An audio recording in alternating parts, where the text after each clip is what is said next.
प्रवीण कुमार पर्व है, उनका एक मेरठ का मामला था, वो छोटा सा, और उसमें उनको किसी कन्वर्जन के सिलसिले, किसी और सिलसिले में उनको पुलिस ने उठाया, और उसके बाद फिर वो उनकी प्रेस कॉन्फ्रेंस कर दी और उनका नाम चला गया। उसके बाद गांव में बहुत बदनामी हुई। 2 दिन बाद उनको बाइज्जत उन्होंने छोड़ दिया कि तुम्हारे खिलाफ कोई मामला नहीं है। तो उन्होंने कहा कि भाई मुझे छोड़ दिया है और मुझे क्लीन चिट मिली है, तो उसका मेरे पास कुछ सबूत दो।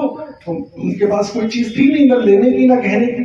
तो उन्होंने पैदल यात्रा की और काफी चीजें की, और उसके बाद फिर अल्टीमेटली वो हम लोग से मिले, और उसके बाद वो सुप्रीम कोर्ट में पेंडिंग है, उसमें नोटिस इशू हो गया है। तो उसमें एक्सपेक्टेशन है कि there will be something concrete which will come out की गाइडलाइंस के बाद से क्या होता है। दूसरी चीज ये है कि जब हम मुकदमों की जब पैरवी करते हैं और हमारे पास लोग आते हैं, तो वकील के पास और भी बहुत सी चीजें हैं, वो बहुत से और भी वो काम करता है, अपने कॉमर्शियल मैटर्स भी करता है, पर्सनल इश्यूज भी होते हैं। तो ये जो APCR या और जो लोग कम्युनिटी के हैं, वो जो विक्टिम फैमिली है उसको जो सपोर्ट देंगे, वो वकील तो एक पहलू है उसका, उसके साथ साथ जो सोसाइटी का सपोर्ट या जो दूसरे लोगों का सपोर्ट है वो भी बहुत इंपॉर्टेंट है।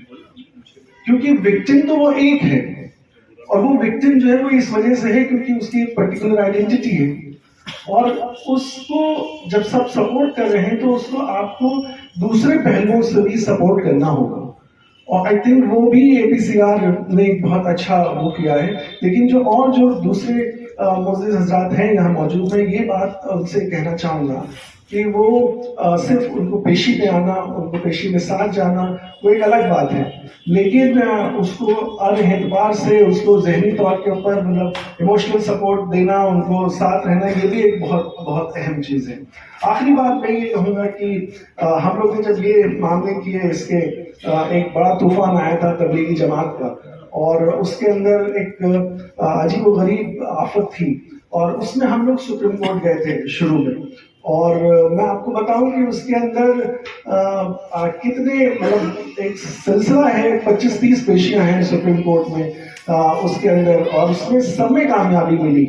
और अल्टीमेटली उसमें ये हुआ कि 50 मुल्कों के तकरीबन लोग जो थे उन्होंने ट्रायल फेस किया दिल्ली में, और उन्होंने ये कहा कि हम प्ली बार्गेनिंग नहीं करेंगे, but we will face the trial. और वो ट्रायल फिर एक्सपीडाइट हुआ सुप्रीम कोर्ट से, और अल्टीमेटली वो पूरे के पूरे 46-47 लोग, उतनी 46-47-50 तकरीबन कंट्रीज के, हर कंट्री का एक आदमी था, वो सबका एक्विटल हुआ।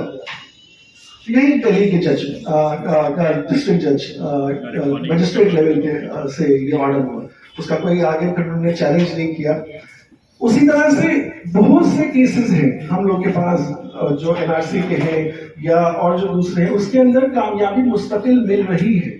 लेकिन जैसे नदीम भाई ने कहा कि हम लोग some people are media shy and sometimes it so happens कि आपको बहुत एडवाइजेबल नहीं है कि अगर मैटर जब चल रहा है, सब्जेक्टिव है, तो आप उसमें मीडिया से इंटरेक्ट करें।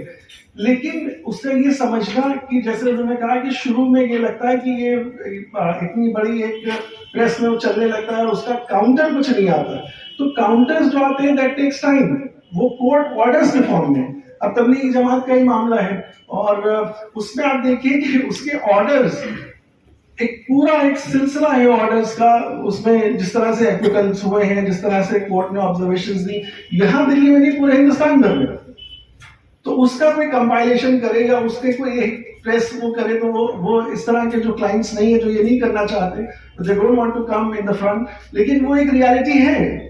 उस रियलिटी को भी हमें समझना चाहिए कि हमारे पास ऑर्डर्स आ रहे हैं, कोर्ट्स हमारी बात सुन रहे हैं।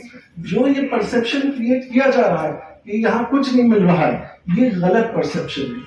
जो ये कहता है अगर नहीं मिल रहा है, बिल्कुल हमारे यहाँ इंसाफ बिल्कुल मिलता है, इंसाफ होता है, और उसमें जितना ज्यादा हमारे जो कहा जाए कि गैर मजहब के, दूसरे मजहब के लोग हैं, जितना हिंदू भाइयों का कंट्रीब्यूशन है उसमें, उतना तो किसी का कंट्रीब्यूशन नहीं है इस इंसाफ की लड़ाई में।